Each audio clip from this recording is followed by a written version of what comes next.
नमस्कार मित्रांनो, आजच अवकारिका नावाचा एक चित्रपट आपल्या भेटीला आला आहे. चित्रपटामध्ये स्वच्छतेकडे आणि स्वच्छता दूतांकडे लक्ष वेधले आहे. आपल्या आजूबाजूला शांतपणे आपल्या परिसराची स्वच्छता करणारे स्वच्छता दूत स्वतः कुठल्या मानसिकतेमधून जात असतात हे आपल्याला या चित्रपटामध्ये बघायला मिळते. चित्रपटाचे मुख्य पात्र सत्य हे एका कॉन्ट्रॅक्टरच्या हाताखाली एका कॉन्ट्रॅक्टमध्ये कचरा साफ करण्याचे काम करते आहे. सत्य आपल्या कामात एकदम चोख असतो. सत्याला आपल्या नेमून दिलेल्या परिसरामध्ये घाण अजिबात चालत नाही. सत्याला कामचुकारपणा केलेला अजिबात आवडत नसतो.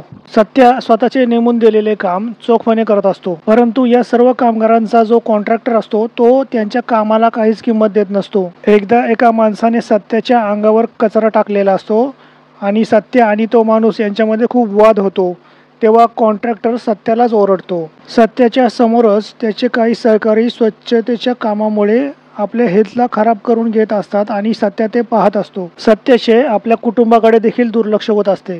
त्याच्या 2 सुंदर मुली आपल्या बापाची वाट बघत असतात आणि बाप मात्र आपल्या दिवसभरच्या स्वच्छतेच्या कामामुळे थकून भागून घरी येतो तेव्हा त्याचे आपल्या मुलींकडे थोडे दुर्लक्षच होते. अशातच सत्याची बायको देखील आजारपणाबरोबर लढा देत असते. शहरातील एक मोठे अधिकारी शहराचे दौरे करून वेगवेगळ्या जागांची पाहणी करत असतात. सत्याच्या कॉन्ट्रॅक्टरला आपले कॉन्ट्रॅक्ट बंद होण्याची भीती असते. बायकोचे आजारपण, 2 लहान मुलींकडे होत असणारे दुर्लक्ष, लोकांचे बेताल वागणे, कचरा कुठेही टाकणे, अजिबात माणुसकी न दाखवणे आणि थोडा देखील कॉमन सेन्स न वापरणे, या सर्व गोष्टींसोबत लढणारा सत्या अतिशय शांतपणे आतल्या आत घुसमटत असतो.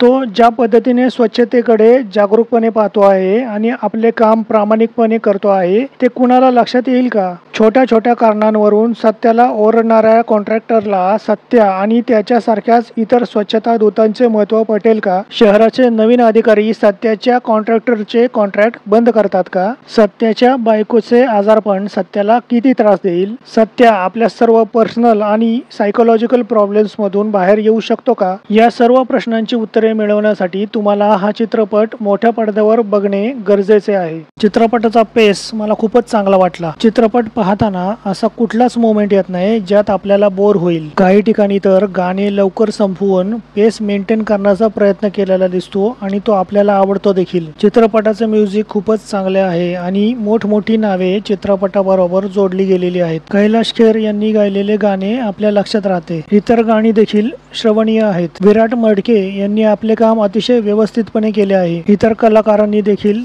त्यांना चांगली साथ दिली आहे. चित्रपटाचे बीजीएम चांगले आहे आणि योग्य ठिकाणी योग्य प्रमाणात आपल्याला बीजीएम ऐकू येते. चित्रपटात एक चांगला सामाजिक संदेश देण्याचा प्रयत्न केला गेला आहे आणि तो देताना आपल्याला कुठेही थोडे देखील बोर केलेले नाही. चित्रपटात फारशा मिस्टेक्स नाहीत, परंतु चित्रपटातील बरीच पात्रे ही आपल्याला अपेक्षित असलेल्या वेळेपेक्षा खूपच कमी वेळ स्क्रीनवर दिसतात.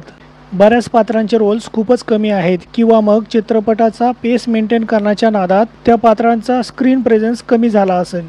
मित्रांनो, हा एक सामाजिक विषयावर बनलेला चित्रपट असल्यामुळे आपण या चित्रपटाला एका एंटरटेनिंग मसाला चित्रपटाप्रमाणे 10 पैकी रेटिंग देणार नाही. मी तुम्हाला सांगेल की चित्रपट नक्कीच बघण्यासारखा आहे आणि आपण अवश्य थिएटरला जाऊन बघावा. मित्रांनो, हा होता माझा अवकारिका चित्रपटाचा रिव्ह्यू.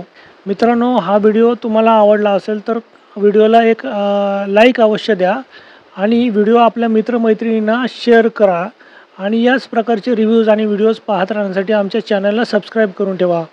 परत भेटूया अशाच एका व्हिडिओमध्ये. तोपर्यंत tata, good bye, take care.